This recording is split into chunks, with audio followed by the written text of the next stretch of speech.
Hi everyone, ఎలా ఉన్నారు? నిన్నటి వీడియోకైతే అంటే నేను ఎక్స్‌పెక్ట్ చేయలేదు. జస్ట్ ఒక ఫ్లోలో పెట్టేశాను. దానికైతే మంచి రెస్పాన్స్ వచ్చిందండి. కొంతమంది అడిగారేంటంటే ఇది ఎంటర్‌ప్రెన్యూర్స్‌కి మంచి కాంటెంట్ అండ్ ఇంకా ఎక్కువ రిక్వైర్డ్ అయ్యేది హౌస్ వైఫ్స్‌కి. మెయిన్ పాయింట్‌కొచ్చేద్దాము. స్ట్రెస్ అంటే ఏంటి? ఒత్తిడి అని అందరికి తెలుసు. సో, దాని మీనింగ్ నేను అడగట్లేను. ఆహ్, మెయిన్ కాంటెంట్ ఏంటంటే ఒక వ్యక్తికి కానీ, ఒక విషయానికి కానీ, మరి ఏదైనా అనుకోండి. సో, ఇవ్వాల్సిన దానికంటే ఎక్కువ ఇంపార్టెన్స్, ఎక్కువ ప్రాధాన్యత. నేను రియల్ టైమ్ ఎగ్జాంపుల్స్ చెప్పొచ్చు. కాకపోతే దీనికంటే ముందు ఒక చిన్న ఎగ్జాంపుల్ చెప్తాను. యానిమల్స్‌కి, మన హ్యూమన్ బీయింగ్స్‌కి డిఫరెన్స్ ఏంటనేది. చిన్న స్టోరీ అంటే మీకది కొంచెం బోరింగ్‌గా ఉండొచ్చు. పర్లేదు వినండి. నా కంటెంట్ కొంచెం స్లోగా ఉన్నా పర్లేదు. మీకు అది అర్థం అవ్వాలి. ఒక అడవి తీసుకుందాము. అడవిలో ఒక జింకల మందుంది. ఒక సింహం ఉంది. జింకల మంద నుంచి ఒక గ్రూప్‌లా వెళ్తూ ఉంటారు. ఒక జింక అనేది. సో, ఆ జింక తప్పిపోయి సంథింగ్ రూట్ మర్చిపోయి వాళ్ళ గ్రూప్‌ని చేరుకోవడానికి చాలా టైం పడుతుంది. దానికి రోజంతా గడిచిపోతుంది. సాయంత్రం వచ్చేసరికి ఆకలైతుంది. చీకటి పడిపోతుంది. సో, టెన్షన్ స్టార్ట్ అవుతది. టెన్షన్ స్టార్ట్ అయినప్పుడు వేరే థాట్స్ రావు దానికి. ఎందుకంటే దానికి ఎలా తప్పించుకోవాలో తెలీదు. ఎందుకంటే చీకటి పడుతుంది. ఆకలైతుంది. వాళ్ళ గ్రూప్ ఎక్కడుందో తెలీదు. ఆ టెన్షన్‌లో ఇంకో టెన్షన్ చెప్పాలా? పొదల చాటు నుంచి ఒక సింహం వస్తుంది. ఆ సింహం ఏందంటే అది బాగా ఆకలిగా ఉంది. ముందర జింకుంది, ఎనకాల సింహం ఉంది. ముందర జింకుంది, ఎనకాల జింకుంది. ఇంకా అయిపోయింది నా జీవితం, ఇంకా ఏం లేదు. ఇంకా నేను ఈరోజు సింహానికి ఆకలి అయిపోతాను అనుకునే టైంకి ఒక హంటర్ వచ్చి చిన్న ఎయిర్ గన్ ఒకటి తుపుక్కని పేల్చేస్తాడు కదా! సో, ఆ సౌండ్‌కి సింహం పారిపోయి వెళ్ళిపోతుంది. జింక అనుకుంటది హమ్మయ్య! అసలు బతికిపోయానన్న హోప్‌తో ఉంటుంది.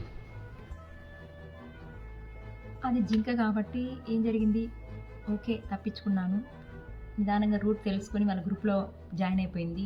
రాత్రికి మంచిగా పడుకుంది. మళ్ళీ పక్క రోజు స్టార్ట్ చేసింది. తన డే యాజ్ యూజువల్‌గా స్టార్ట్ చేసింది. అది జింక కాబట్టి, యానిమల్ కాబట్టి అంతటితో ఫుల్ స్టాప్ పెట్టింది. జస్ట్ జింకలా ఆలోచించే వాళ్ళు ఒక్క 5-10% ఉంటారండి. వాళ్ళతో ఏ ప్రాబ్లమ్ ఉండదు. ఆ రిమైనింగ్ 90% ఆఫ్ పీపుల్, అందులో నేనొకదాన్ని. ఎగ్జాంపుల్ చెప్తున్నాను.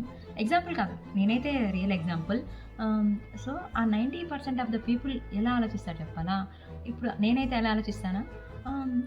అక్కడ అంతమంది జింకల మందుంది. నేనే ఎందుకు దొరికాను? సింహం నా వెంటే ఎందుకు పడింది? అసలు ఆ ప్రాబ్లమ్ నాకే ఎందుకు రావాలి? నేను గ్రూప్‌లో నుంచి తప్పిపోయానా? ఏమైనా తప్పు చేశానా? అర్థమవుతుందా? ఇప్పుడు అదంతా ఓకే. కానీ నేనెందుకు తప్పిపోయాను? నేనేమైనా తప్పు చేశానా? అంటే ఒక విషయం గురించి ఎక్కువ ఆలోచించడం, అతిగా ఆలోచించడం. దానివల్ల నీకు మంచి జరుగుతుందా? చెడు జరుగుతుందా? అది నువ్వు గాని పాయింట్ ఔట్ చేసుకోగలిగితే ఖచ్చితంగా సొల్యూషన్ అక్కడే ఉంది. నీ చేతిలోనే ఉంది. అదే నువ్వు పాయింట్ ఔట్ చేసుకోలేని రోజే మనకి ప్రాబ్లమ్ స్టార్ట్ అవుతుంది. చాలామంది కామన్ ఫ్యాక్టర్ చేసిన తప్పుని రిపీటెడ్‌గా థింక్ చేసుకోవడం. అలా ఎందుకు జరిగింది? ఇలా ఎందుకు జరిగింది? నాకే ఎందుకు జరిగింది? అసలు దేవుడు నాకే ఎందుకు ఇన్ని పరీక్షలు పెడుతున్నాడు? నేనే ఉన్నానా? అట్లా రిపీటెడ్ థింకింగ్ చేస్తాడు చూడు, ఓవర్ థింకింగ్. అది ఓవర్ థింకింగ్ చేసే వాళ్ళ ప్రాబ్లమ్ అది. జింక కాబట్టి అంతటితో ఆపేసింది. దానికి ఏంది చెప్పా గదా! 5-10% ఆఫ్ పీపుల్ ఎక్కడ ఫుల్ స్టాప్ పెట్టాలో తెలుసు. సో, వాళ్ళది యాజ్ యూజువల్ డే లైఫ్ జరుగుతుంటుంది. కాకపోతే normal people 90% of the people ఎలా అంటే భయపడతారు. భయపడి నెక్స్ట్ స్టెప్ ముందరికేస్తే ఏమవుతుందో. ఎందుకంటే ఎక్కువ అనాలిసిస్ చేస్తారు. ఫెయిల్ అవుతుందేమో, వర్కౌట్ అవ్వదేమో, ఇలా అలా అంటే ముందరే వాళ్ళు అనాలిసిస్ చేసుకొని ఫిక్స్ అయిపోయి ఉంటారు కాబట్టి, సో, వాళ్ళకి ఒక స్టెప్ ముందరికేయడానికి ఆస్కారం ఉండదు. ఎందుకంటే బికాజ్ ఆఫ్ ఓవర్ థింకింగ్. అతిగా ఆలోచించడం వల్ల చాలా ప్రాబ్లమ్స్ ఉన్నాయండి. ఎందుకంటే దాంట్లో మెయిన్ థింగ్ ఏందంటే బద్ధకం వస్తుంది. లేజినెస్. చేయాల్సిన పని అలా పోస్ట్‌పోన్ అవ్వడం వల్ల మనకి ఇంకేందంటే డైలీ ఒక కంటిన్యూషన్ అనేది ఉండదు. ఇంకోటేందంటే ఏం చేస్తే ప్రాబ్లమ్ సాల్వ్ అవుతుందో అది చేయమండి మనం. ఎందుకంటే మనకి అట్‌లీస్ట్ సొల్యూషన్ తెలియకపోయినా పర్లేదు. ఇది ప్రాబ్లమ్ అని తెలిసినప్పుడు దాన్ని కొంచెం ఓవర్ ప్రొసీడ్ అవ్వకుండా అక్కడితో ఆప్ చేయడం మనం నేర్చుకోవాలి. కనీసం నిజంగా అండి. ఎందుకంటే మనకి ఎన్ని రోజులుంటాయో తెలీదు. ఎప్పుడెలా ఉంటామో తెలీదు. కాబట్టి మనం ఉన్నన్ని రోజులు ఎలాగో ఓడాలి, పడాలి, లేవాలి. వీలైనంత వరకు కొంతమందిని పోగు చేసుకోవాలి. ఆ పోగు చేసుకునేయన్నీ ఉన్నాయి గదా! అనుభవాలే జ్ఞాపకాలు.